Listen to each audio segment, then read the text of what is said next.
시작기도 바치겠습니다.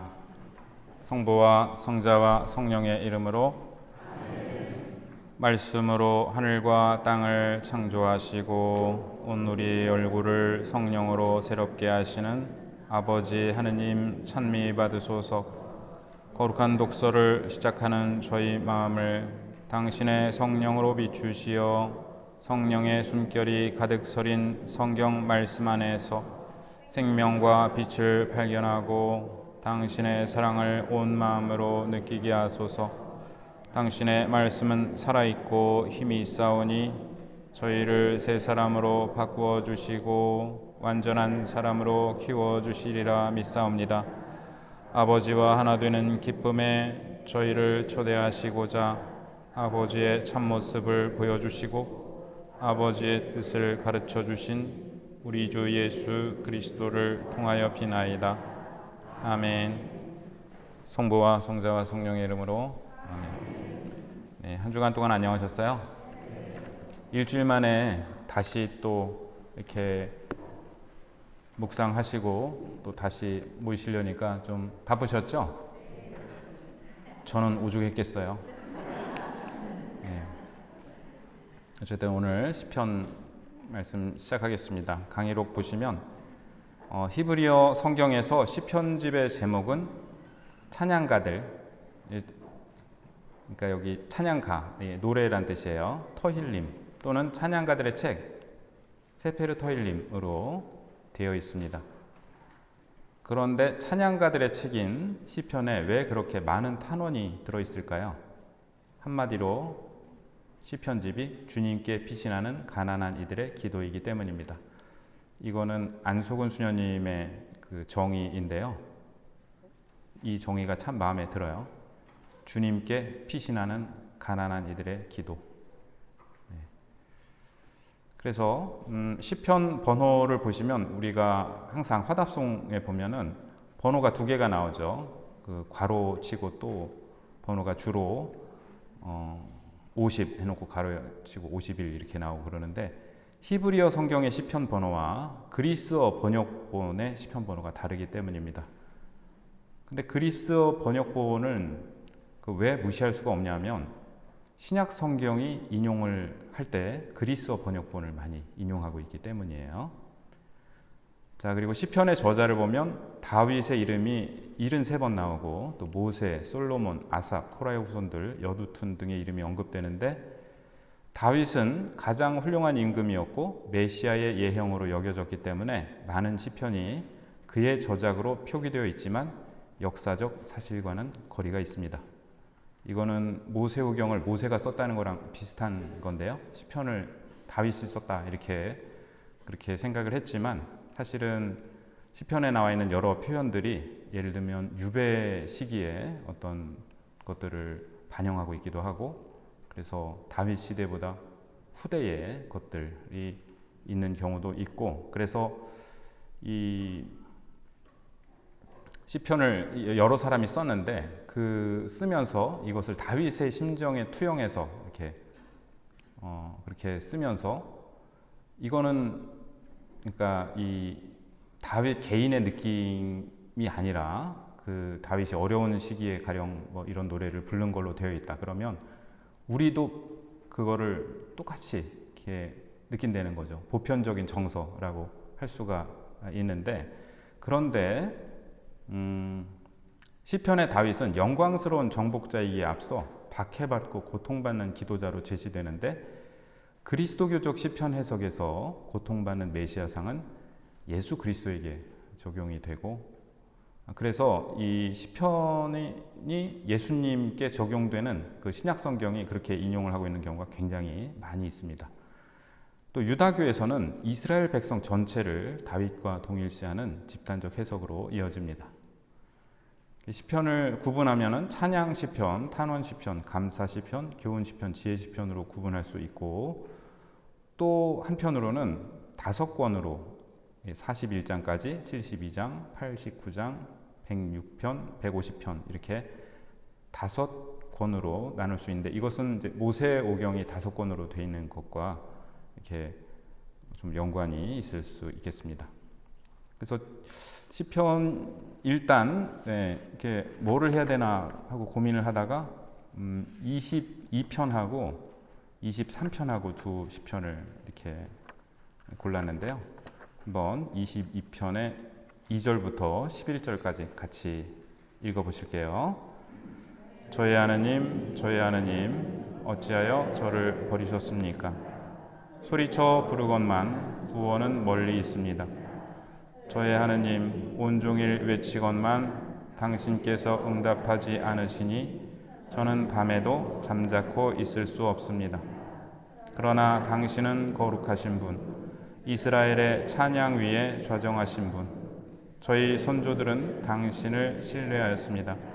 신뢰하였기에 당신께서 그들을 구하셨습니다. 당신께 부르짖어 구원을 받고 당신을 신뢰하여 부끄러운 일을 당하지 않았습니다. 그러나 저는 인간이 아닌 구더기, 사람들의 우쇳거리, 백성의 조롱거리, 저를 보는 자마다 저를 비웃고 입술을 비축거리며 머리를 흔들어댑니다. 주님께 맡겼으니 그분께서 그 자를 구하시겠지. 그분 마음에 드니 그분께서 구해내시겠지. 그러나 당신은 저를 어머니 뱃속에서 이끌어내신 분, 어머니 젖가슴에 저를 평화로이 안겨주신 분, 저는 모태에서부터 당신께 맡겨졌고 제 어머니 뱃속에서부터 당신은 저의 하나님이십니다. 네, 이 시편 잘 친숙하시죠? 네, 왜 그럴까요? 네, 예수님께서 돌아가실 때 마테오 복음과 마르코 복음에 의하면 요 22편의 2절 저의 하느님, 저의 하느님, 어찌하여 저를 버리셨습니까? 이 말씀을 하신 후 다시 큰 소리를 지르시며 돌아가셨다. 그러니까 예수님께서 이 돌아가시면서 바치신 그 시편인데요. 여기 클라우스 베스터만이라는 독일 성경학자의 얘기를 한번 보시면 사람이 하느님과 맺는 관계에 대해 계몽주의 시대 이후 발전한 이해와는 근본적으로 다른 이해가 있습니다. 우리는 이 관계를 믿음이라고 묘사하고 이 용어를 종교 자체와 같다고 생각합니다. 그렇죠? 우리는 이제 종교 이꼴 뭐냐? 믿음 이렇게 생각하기가 쉬운데 하지만 믿음이라고 보는 하느님과의 관계에서 주체는 사람입니다. 내가 하느님을 믿는 거죠. 사람이 하느님을 믿거나 믿지 않습니다. 이런 점에서 시편들에서 하느님과의 관계는 매우 다른데요. 시편에서는 하느님이 주체이십니다. 관계를 시작하는 분은 하느님이십니다. 그리하여 사람이 하느님에 대해 절망할 때에도 우리가 시편 139편에서 볼 수 있듯이 하느님에게서 결코 도망칠 수 없습니다. 이런 견해가 있고요. 자, 2절 보면은 저희 하느님 어찌하여 저를 버리셨습니까? 소리쳐 부르건만 구원은 멀리 있습니다. 여기서 하느님께로부터 버림받음에 대한 공간적 차원 멀리 있습니다. 3절은 시간적 차원이에요. 저희 하느님 온종일 외치건만 당신께서 응답하지 않으시니 저는 밤에도 잠자코 있을 수 없습니다. 그래서 온종일로 번역했는데 원문은 낮에도 이고요.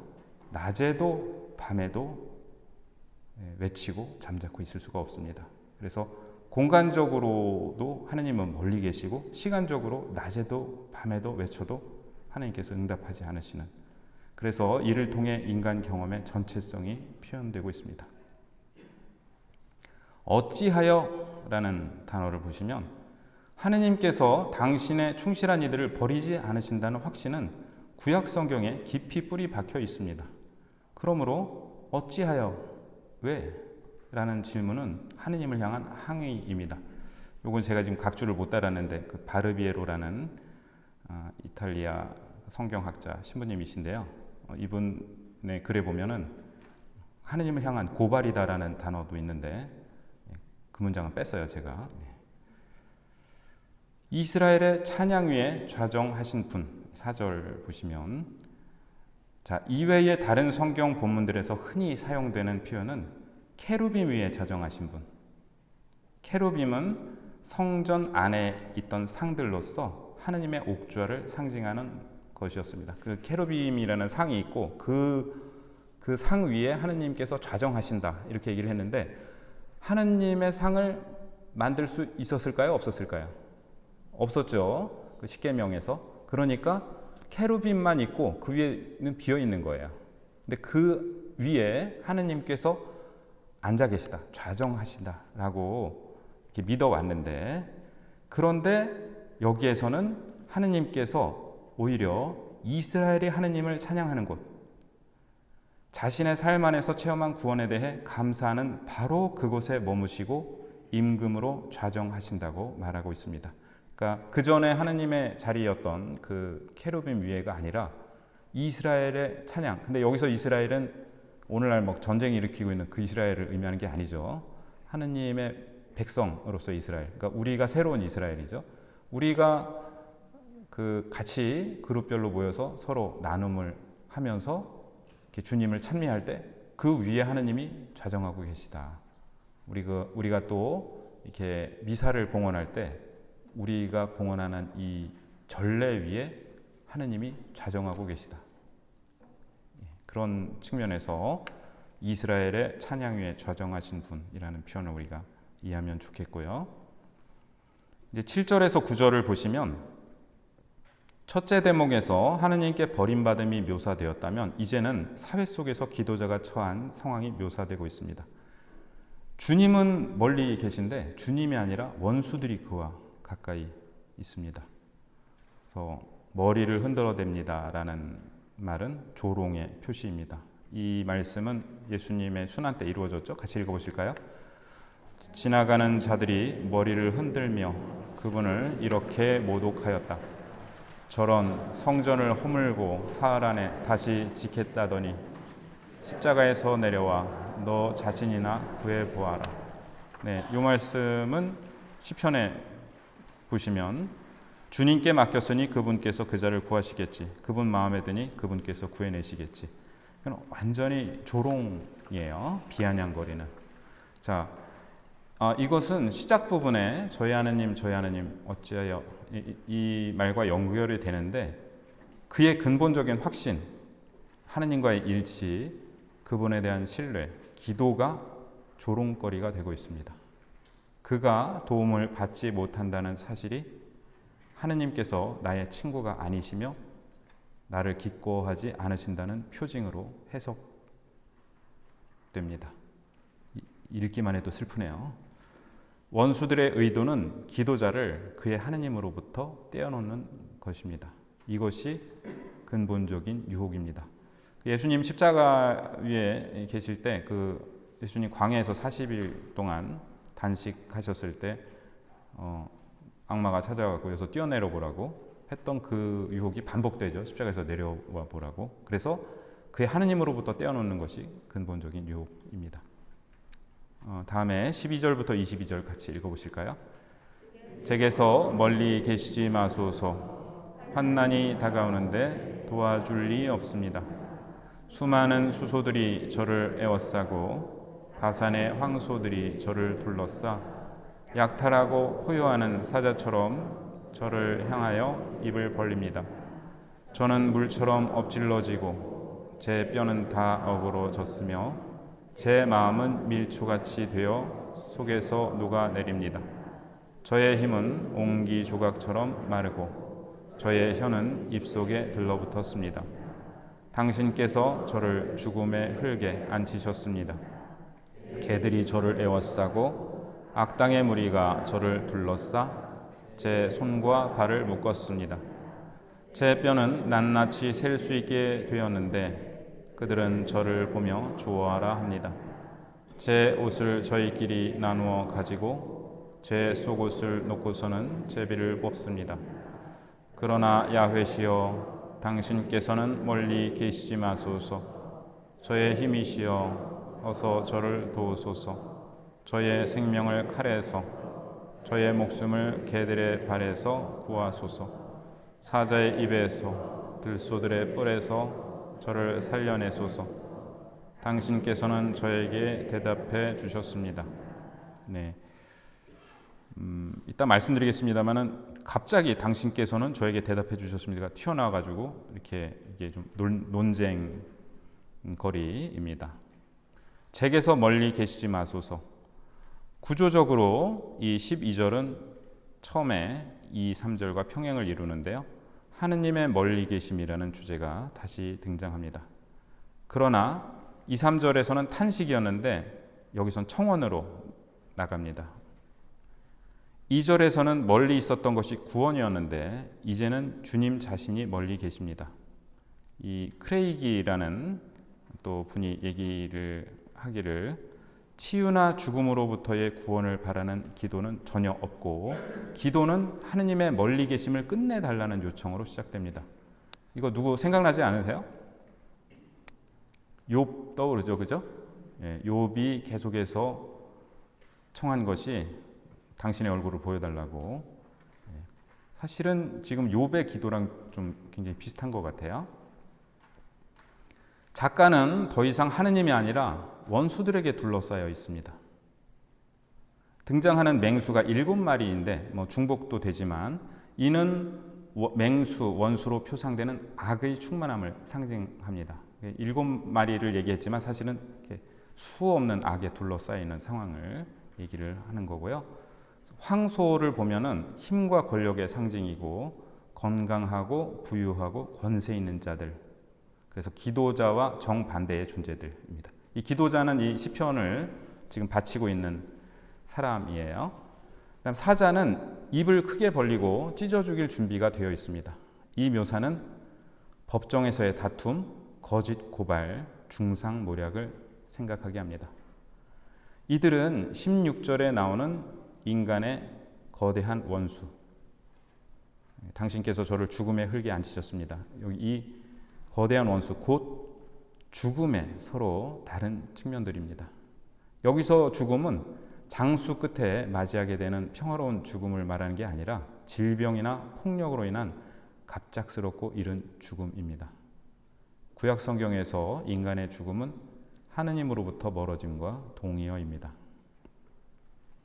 네, 그 다음 15절 보시면 저는 물처럼 엎질러지고, 요거는 죽음을 나타내는 상징적인 표현입니다.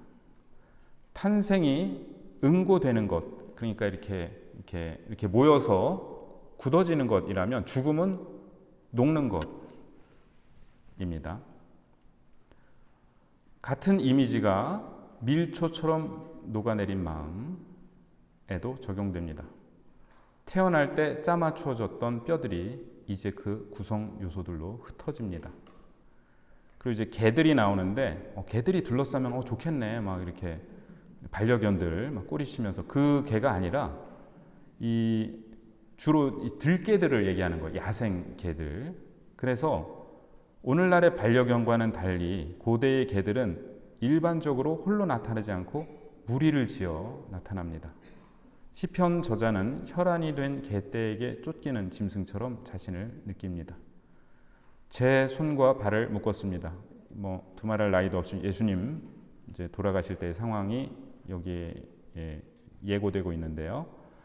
이들은 마귀적 존재들이 아니라 인간들입니다. 7절에서 9절 그리고 13에서 14절에 언급되었던 이들, 아마도 사회에서 높은 지위를 차지하고 있을 바산의 황소들, 건강하고 배부른 이스라엘 사람들입니다.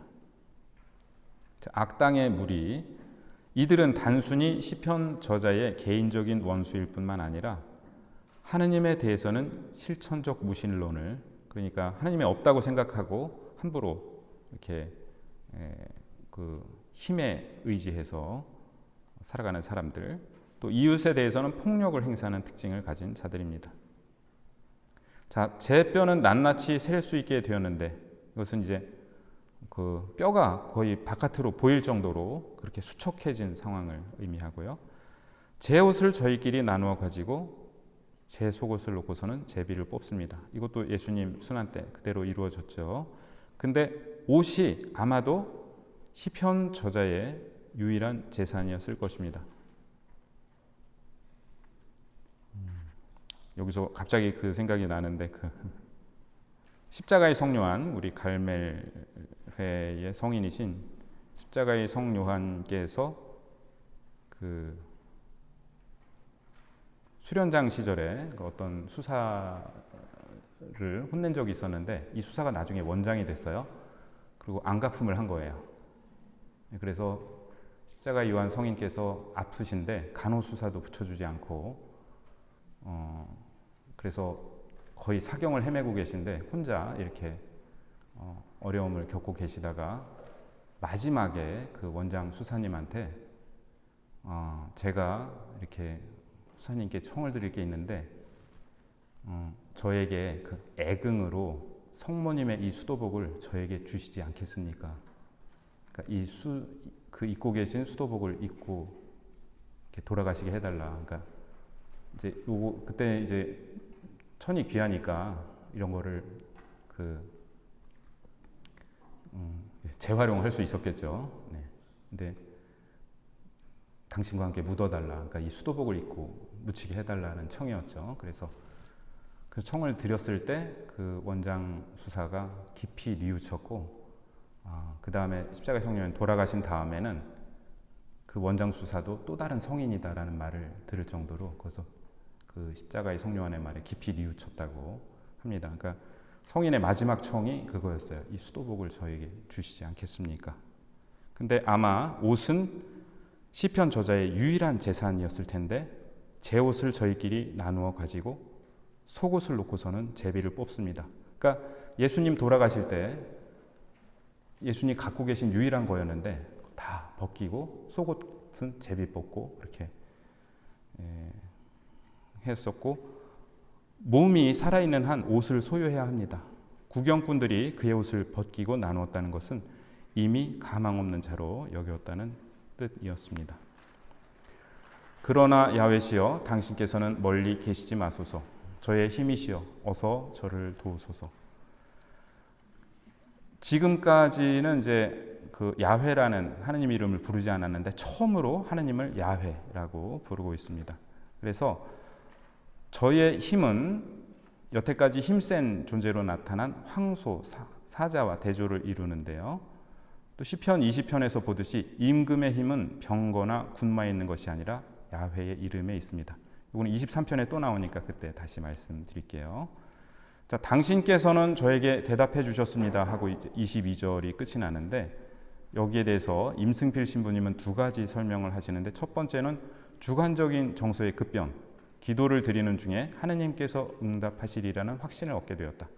또 두 번째로는 사제 또는 전례 예언자를 통하여 구원 신탁이 주어졌다라고 보면서 아마 이제 신부님은 두 번째 것을 지지하고 계신 것 같은데, 안소근 수녀님의 설명을 읽어보시면 시편 22는 탄원에서 찬양으로 건너가는 과정을 보여주는 시편이고, 삶의 어느 한 단면이 아니라 탄원과 찬양이 계속해서 꼬리를 무는 우리의 삶 전체를 반영하는 시편입니다. 그래서 시편 22는 찬양으로 끝나면서 과거의 탄원을 기억합니다. 곧 마지막 시점에서 보면 이 기도자는 기본적으로 하나님을 찬양하고 있으며 그 찬양의 근거로 과거의 구원 체험을 전달하고 있습니다. 그 다음에 23절에서 32절은 제가 이제 공간이 부족해서 씻지를 못했는데 성경 갖고 계시면 그 성경 갖고 계신 걸로 같이 읽어 보실게요. 23편 23절에서 32절.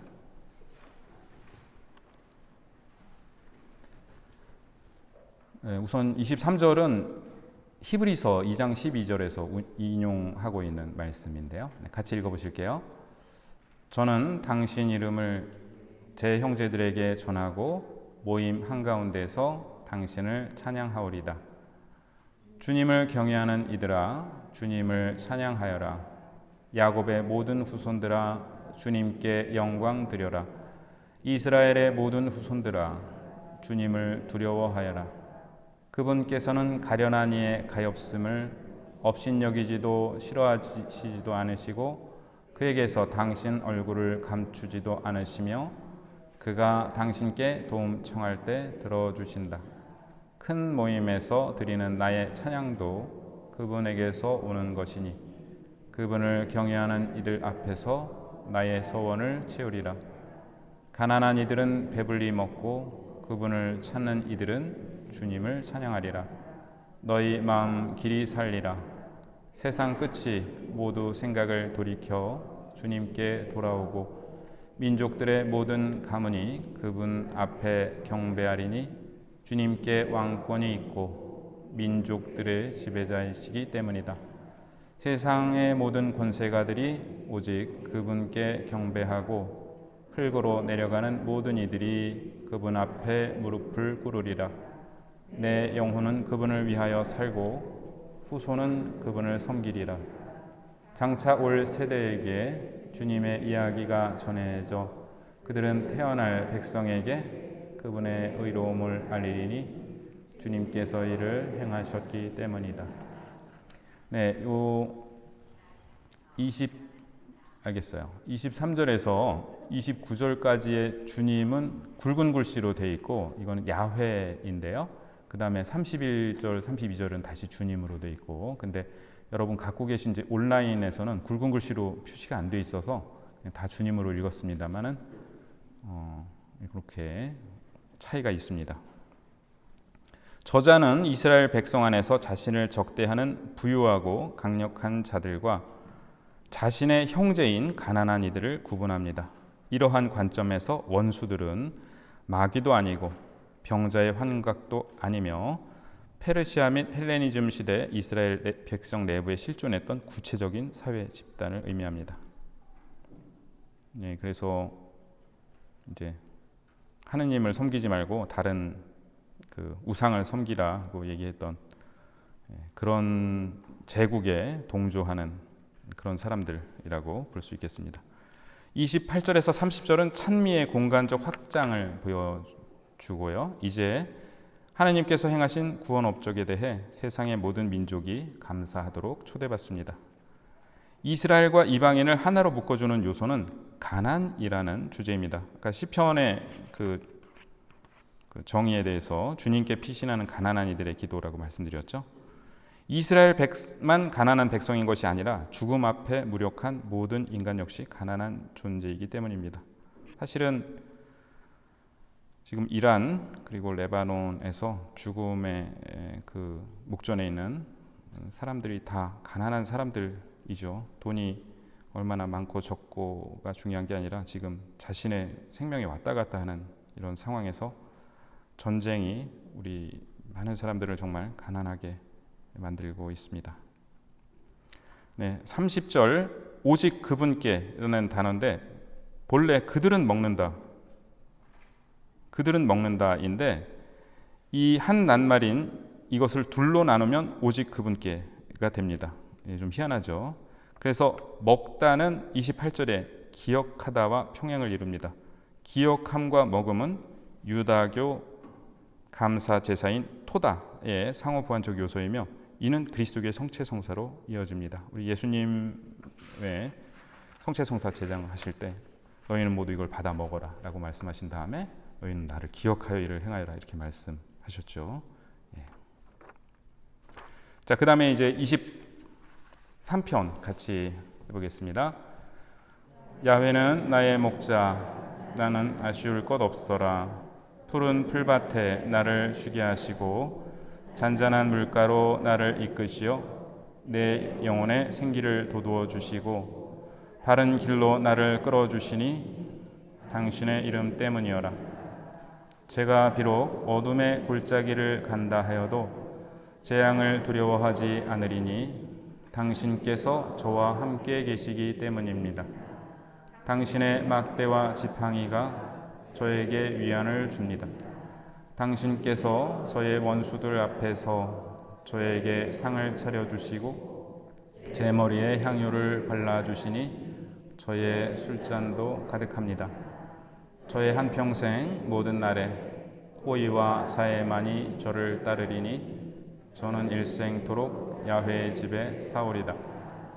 네, 이거는 부활 사주일 이 화답송의 말씀이었는데요. 그래서 그때 강론 때도 말씀을 드렸는데 조금 더 자세히 보도록 하겠습니다. 데릭 키드너라는 분이 아주 시편 해설서가 유명한데 그분 말씀을 인용하면 깊이와 강인함이 이 시편의 단순함 속에 깃들여 있습니다. 이 시편이 주는 평화는 도피가 아니며 그 흡족함은 자기 만족이 아닙니다. 깊은 어둠과 임박한 공격에 맞설 준비가 되어 있으며 그 절정은 주님 자신 외에는 어떤 물질적인 목표도 지향하지 않는 사랑임을 드러냅니다. 우리가 이 시편을 이렇게 보면은 주님은 나의 이렇게 푸른 풀밭에 누워가지고 콧노래 부르면서 목자신 이러고 있을 것 같은데 아니죠. 이렇게 그 안소구 수녀의 표현에 의하면 어둠의 골짜기에서 쓰고 있다는 거예요. 이거를 절대 편안할 때 쓰는 게 아니고 시편은 주님께 피신하는 가난한 사람들의 기도입니다. 자, 하느님을 목자로 묘사하는 이미지는 원래 그 고대 서아시아 지역에서 이게 왕을 목자로 표현을 많이 했습니다. 그리고 이스라엘도 왕을 목자로 표현을 했어요. 그런데 이 목자들이 잘 못 다스렸습니다. 그래서 바빌론 유배까지 가게 됐죠.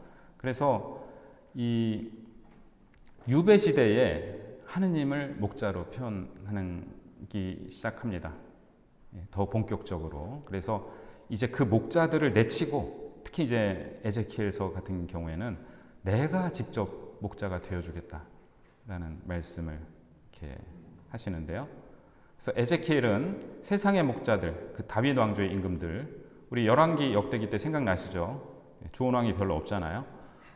그것에 맞서 하늘의 목자를 대조시킵니다. 주 야훼가 이렇게 말한다. 나 이제 내 양떼를 찾아서 보살펴 주겠다.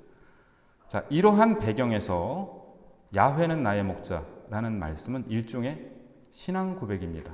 다른 사람을 나의 목자로, 다른 어떤 생각이나 사조나 어떤 가치관을 나의 목자로 삼지 않겠다. 야훼가 나의 목자시다 라는 신앙 고백인데, 이 때문에 바르비에로 신부님은 나의 목자는 야훼라고 번역하는 것이 맞다고 말씀하시기도 합니다.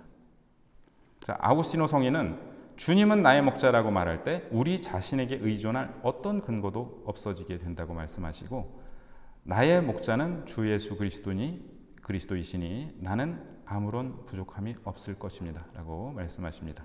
그렇죠? 그래서 이거를 가만 묵상해 보면 내가 아쉬울 게 있다는 거는 주님이 나의 목자가 아니라는 뜻일 수도 있어요. 내가 뭔가 아쉽다 지금. 그러면 정말 주님께서 나의 목자이신가 라고 스스로 질문할 수도 있습니다.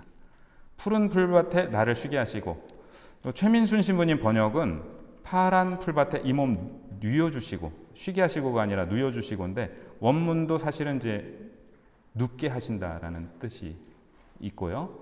먹는 후에 누우면 어떻게 돼요? 그 역류성 식도염 걸리잖아요. 그죠? 먹는 후에 절대 누우시면 안 되고, 식사하신 후에 꼭 15분에서 30분 이내에 걸으셔야 됩니다. 30분. 혈당도 낮추고 적어도 15분에서 30분 걸으셔야 되는데, 지금 이제 양들은 양이 먹은 다음에 누워도 역류성 식도염이 안 걸리는 것 같아요. 근데 뭐냐 하면은 사실은 양들은 항상 맹수에 대해서 경계를 하고 있어야 되는데, 먹고 나서 누웠다라는 건 안전하다는 뜻이거든요. 그래서 연관되는 에제키엘서, 스바냐서, 욥기, 이사야서에 이런 표현들이 나옵니다. 자, 당신의 이름 때문이어라, 당신의 이름을 위하여라고 직역되는데, 자, 야훼는 벌써 이제 여러 번 말씀드렸는데 탈출기에 나오는 야훼라는 이름은 나는 있는 자 그로다 이렇게 번역이 되어 왔지만, 사실 이렇게 성경 맥락에서 보면은 누군가와 함께 있고 누군가를 위해 존재하는 게 너희와 함께 있을 나다 이렇게 번역할 수 있다 그랬죠. 그래서 야훼라는 이름 자체가 구체적이고 효과적인 도움이에요. 그래서 이거는 하느님 당신이 우리와 함께 있는 나라고 하셨으니까 당신 이름의 영광을 위하여. 두 가지 의미인 거예요. 첫째는 당신 이름의 영광을 위하여, 바른 길로 내 영혼의 생기를 돋워 주시고, 그러니까 내 영혼을 살려 주시고 바른 길로 나를 이끌어 주시는 게 바로 당신이 이름이 그러시기 때문이다. 게 첫 번째 의미고, 두 번째 의미는 에제키엘서 20장에 내 이름 때문에라는 그 말씀이 후렴처럼 등장하는데요. 이 맥락에서 이 표현은 구원을 자력으로 얻을 수 없음을 전제합니다. 제자가 틀렸네요. 전제. 하느님께서는 이스라엘이 자격이 있어서가 아니라 순전히 당신의 자비로 행동하십니다. 유배 이후 이스라엘의 미래가 있다면 그것은 율법 준수에 근거하는 것이 아니라 하느님 당신의 이름, 즉 그분의 본질적인 자비로운 사랑에 대한 충실함에 근거합니다. 그러니까 내가 잘나서 내가 잘해서가 아니라 당신 이름 때문에 그렇게 하신다는 또 고백이고요. 그다음에 여기 어둠의 골짜기가 나오는데 짤마웨트라는 이제 히브리어인데요. 이 골짜기가 이스라엘은 겨울에 비가 오면은 그 막 산을 깎아가지고 깊은 골짜기가 생기는데 그 골짜기에 햇빛이 잘 들지 않고 절벽 같은 게 있어서 어두웠는데 거기에는 좀 풀이 있고 물도 있었어요. 그러니까 어쩔 수 없이 거기를 지나가야 된다고 합니다. 그러니까 목자가 양떼를 이끌고 늦여름 같은 데는 다른 데에 풀들이 없기 때문에 그 어둠의 골짜기를 지나서 가야지 되는 거예요. 여기를 와디라고 부르는데, 자, 이 물도 있고 풀도 있기 때문에 양들이 어쩔 수 없이 그리로 가야 되는데 똑같은 이유로 맹수들도 거기가 물도 있고 숨어 있기가 좋았기 때문에 숨어 있습니다. 그래서 맹수의 위험이 큰 그런 장소인데, 과장된 단어 구조를 사용하여 최상급을 표현한 용법으로 보아 모든 그림자 중에 가장 어두운 그림자로 해석하기도 합니다. 70인역 아까 이제 그리스어 성경은 이 단어를 죽음의 그림자 한가운데로 번역하는데요. 근데 죽음의 개념은 이미 3절에서 예고되었고 생기를 돋우어 주시고, 또 몇몇 구절에서 짤마웨트는 빛이 없는 어두운 세계인 저승을 암시합니다. 욥기에 주로 이런 게 나오고, 또 우리가 앞서 본 시편 22편의 문맥도 이러한 해석을 지지합니다. 그래서 이제 두 가지인 거야. 하나는 어둠의 골짜기, 우리의 시련, 어려움 이런 걸 의미할 수도 있고, 그 다음에 죽음을 의미할 수도 있다. 그런데 당신께서 저와 함께 계시기 때문입니다. 비록 어둠의 골짜기를 간다 해도 재앙을 두려워하지 않으리니 당신께서 저와 함께 계시기 때문입니다. 이 말씀이 시편 22편의 신학적 중심이라고 얘기를 하는데, 이 문장 앞에 나오는 단어가 26개, 뒤에 나오는 단어 역시 26개라고 하는데요. 히브리 게마트리아라는 게 있어요. 이건 뭐냐면 알파벳의 숫자를 배정해서 이를 계산해서 다른 의미를 산출하는 것을 의미하는데, 여기에서 26은 매우 중요한 숫자입니다. 그리고 왜 중요하냐면 하느님의 이름인 야훼의 숫자값입니다. 그러니까 요 구절을 중심으로 앞에 26개, 뒤에 26개가 나오는데 그 26은 야훼라는 이름과 연관이 있다. 자, 막대와 지팡이, 당신의 막대와 지팡이가 저에게 위안을 줍니다. 저는 신학생 때 이 성밀도 하면서 23편 할 때 막대와 지팡이 나올 때마다 약간 좀 때리시는 거 아니야? 막 잘못하면은 막대기로 막 그런 좀 약간 위협적인 느낌이 있었는데, 2001년도에 서인석 신부님과 함께 피정을 한 적이 있었는데, 그때 신부님이 그런 말씀을 해주셔서 제가 되게 그때 아주 감동을 받았었는데요. 그게 이 얘기입니다. 뭐냐면은 막대기는 셰베트인데 짧고 묵직한 몽둥이로 도둑이나 맹수를 물리치는데 효과적인 무기입니다. 그래서 다윗이 골리앗을 만났을 때 막대기를 들고 나왔죠. 메시아는 이러한 쇠 지팡이로 원수들을 옹기 그릇처럼 부순다고 시편 2편 9절은 얘기하고요. 한편 지팡이 미쉐네트는 몸을 지탱하거나 동물을 인도할 때 또는 덤불을 해치거나 독사를 쫓을 때 사용하는 끝이 굽은 긴 지팡이입니다. 그때 서인석 신부님은 그런 말씀하셨는데, 이거 구덩이가 있나 없나 지팡이로 이렇게 짚으면서 가신다. 막대기로는 그 맹수들을 쫓아내고 지팡이로는 이렇게 구덩이가 있는지 살피면서 가신다. 그래서 알론소 셰켈이라는 스페인 신부님은 앞이 보이지 않는 밤길, 어둠의 골짜기에서 목자의 지팡이가 땅을 짚는 소리만으로도 양들이 안심하는 장면을 상상합니다. 제가 지난 주일 강론 때, 지지난 주일이네요. 이 막대기와 지팡이는 합치면 십자가다라고 말씀을 드렸는데 제가 그렇게 묵상을 한 거거든요. 그래서 속으로 굉장히 이렇게 혹시 어떤 교부가 이런 말씀 안 했나 하고 오늘 찾아보니까 키루스의 테오도레투스라는 교부가 이런 말씀을 하셔갖고 이제 제가 교부급 성경 해설을 하고 있는 건가 하고 생각을 해봤는데 어딘선가 이렇게 들었는데 아마 무의식 중에 제 기억에 남아 있었겠죠. 그러니까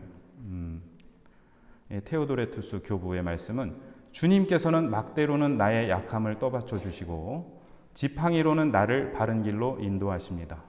이것을 구원의 십자가에 적용한다고 해도 틀리지 않을 것입니다. 십자가는 두 개의 막대가 모여서 된 것으로 세로 막대는 주님을 믿는 이들에게 위안을 주고 그들을 안내하며 약한 이들을 굳건하게 하는 지팡이입니다. 가로 막대는 마귀들을 막아주는 막대입니다. 그 주교님 이제 견지성사 오실 때 주교님 오시면 지팡이 갖고 오시잖아요, 그죠? 다리 아파서 짚고 오시는 게 아니고 이런 의미입니다. 목자이시기 때문에 5절부터 야훼는 더 이상 목자가 아니라 주인의 역할을 맡으시며 나는 그분의 식탁에 초대받는 귀한 손님으로 앉게 됩니다. 그래서 제가 강론 때 그 4절까지의 주님은 예수 그리스도이시고 5절부터 하나님 아버지시다 이런 말씀도 드렸는데 이렇게 말씀하신 교부는 없나 봤더니 찾지는 못했어요. 이는 하느님과 누리는 궁극적인 친교가 실현된 모습입니다. 제 머리에 향유를 발라주시니 환대의 전형적인 모습이고 또 윌슨이라는 사람은 톰 행크스 배구공이라는 이름이 같네요. 윌슨 캐스터웨이 쓸데없는 얘기를 가면서 어디야 기름 바르는 것을 병든 양을 치료하는 의학적 처치로 이해하는 해석도 있습니다. 기름을 제 머리에 향유를 그러니까 이 주인이 얼마나 나를 환영하면 이렇게 기름이 굉장히 비싼 시대인데 그 머리에다가 기름을 발라준다는 게 굉장히 나를 환영하는 모습이고 또 병든 양을 치료하는 처치로 이해를 하기도 한다. 저의 술잔도 가득합니다. 이 잔은 시편 16편 5절에 보면 제가 받을 몫이며 제가 마실 잔이신 야훼와 병행을 이루는데요. 잔을 채우는 진정한 풍요는 하느님의 선물이 아니라 하느님 자신입니다. 저의 한평생 모든 날에 호의와 자애만이 저를 따르리니 저는 일생토록 야훼의 집에 사오리다. 여기서 좀 재미있는데요. 저를 따르리니 이 따르리니라는 단어가 피해 복수자에게 쫓기는 사람이 그 피해 복수자는 고엘이죠. 고엘. 성전으로 도망쳐 제단의 뿔을 잡음으로써 보호를 요청하는 행위에서 유래한 표현입니다. 이건 뭐냐면 이제 탈출기에 보면은 이런 말이 나오는데요. 그러니까 과실치사인 경우, 그러니까 의도적인 살인이 아니라 과실로 사람을 죽였을 경우에 복수자가 나한테 복수를 한단 말이에요. 그때 내가 성전으로 가서 제단의 뿔을 잡으면 보호를 요청하는 그런 게 됐습니다. 그걸 해치지 못했어요. 그런 게 이 열왕기 상권에 나오는데 아도니아가 이렇게 제단으로 달려가서 뿔을 잡으니까 솔로몬이 이렇게 죽이지 못했습니다. 그런데 열왕기 하권에 보면은 그 요압은 그렇게 뿔을 잡았지만 의도적인 살인을 저질렀기 때문에 해당되지 않았습니다. 근데 어쨌든 그렇게 성전으로 도망치는데 쫓아온단 말이에요. 그 쫓아오는 게 따른다라는 이 동사예요. 그러니까 이 용어는 그 복수자가 나한테 복수하려고 쫓아오는 건데 여기에서는 되게 아이러니하게 하느님의 호의와 자애가 나를 이렇게 쫓아오는 거예요. 내가 그냥 이렇게 자애를 더 이상 호의가 필요 없어요. 그냥 저는 혼자 살 거야. 도망가는데 막 쫓아오는 거예요. 호의와 자애가. 예, 그렇게 표현을 하고 있습니다. 호의와 자애가 내가 가는데 졸졸졸졸 따라다니는 게 아니라 필사적으로 나를 달려서 쫓아오고 있어서 내가 거기에서 벗어날 수가 없다. 아까 그 베스터만의 얘기를 인용하면서 하느님 자신이 주인공이시고 우리가 거기서 벗어날 수가 없다라는 얘기를 했었는데, 그래서 원수에게 쫓기던 나는 이제 원수가 아니라 하느님의 호의와 자애가 나를 쫓아오고 성전으로 피신하여 그곳에서 야훼의 끊임없는 호의와 자애를 체험하게 됩니다. 주님의 집에 들어가는 것은 단순히 원수들로부터 도망치는 것이 아니라 하느님 자신의 현존 안으로 들어가 그 안에 머무는 친교를 의미합니다. 그래서 잘 쓰여진, 그러니까 위대한 작품에 보면은 그 여러 가지 그 의미가 있듯이 이 시편은 우선 원수에게 쫓기는 어떤 의로운 사람이 그 하느님의 성전에 들어가서 야훼의 집에 머무는 것을 얘기를 할 수도 있고, 그 다음에 아까 어둠의 골짜기를 죽음의 골짜기로 이해를 하면 우리가 이렇게 연도할 때 이 시편으로 기도를 하잖아요. 근데 그리스도교 전통에서는 이게 어떤 죽음을 넘어서, 그러니까 어둠의 골짜기가 죽음을 상징하는 거예요. 그래서 연옥 영혼의 입장에서 이 시편을 부른다 그러면 이 죽음의 골짜기를 간다 해도 하느님께서 함께 계시니까 두려울 게 없고, 마침내 하느님의 집에 도착해서 그 하느님의 집은 하늘나라죠. 그래서 한평생 나를 따라다니던 하느님의 호의와 자애가 나와 함께 있기 때문에 거기에서 이제 영원히 주님을 찬미하면서 사는, 그렇게 우리의 인생 전체를 죽음을 넘어선 하느님 품에 도달할 때까지 그거를 또 상징하는 그런 시편도 되겠습니다. 그래서 오늘 함께 강의를 마치면서 54장 같이 성가 1절에서 3절 같이 불러보실게요. 이 작곡가 구명림이라는 분은 저도 처음 알았는데 그 분도회 수녀님이신 것 같아요. 참 부를수록 명곡입니다. 우리 같이 기도하면서 부르실게요.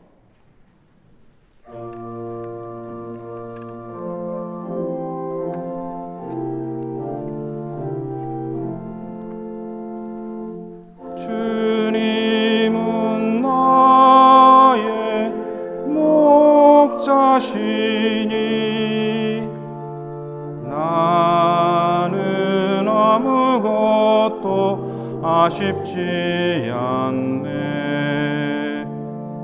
푸른 풀밭이 냇가에 쉬게 하사 나의 심신을 새롭게 하네. 주님은 나의 목자시니 바른 지름길로 인도하시고 죽음의 골짜기를 간다 해도 주님 계시니 두렵지 않네. 주님은 나의 목자시니 나의 한평생 축복하시고 선하심과 자비하신 은총으로 주님 궁에서 사오리이다. 네, 성부와 성자와 성령의 이름으로. 다음 시간은 우리 3주 뒤에 5월 27일 날 뵐 텐데요.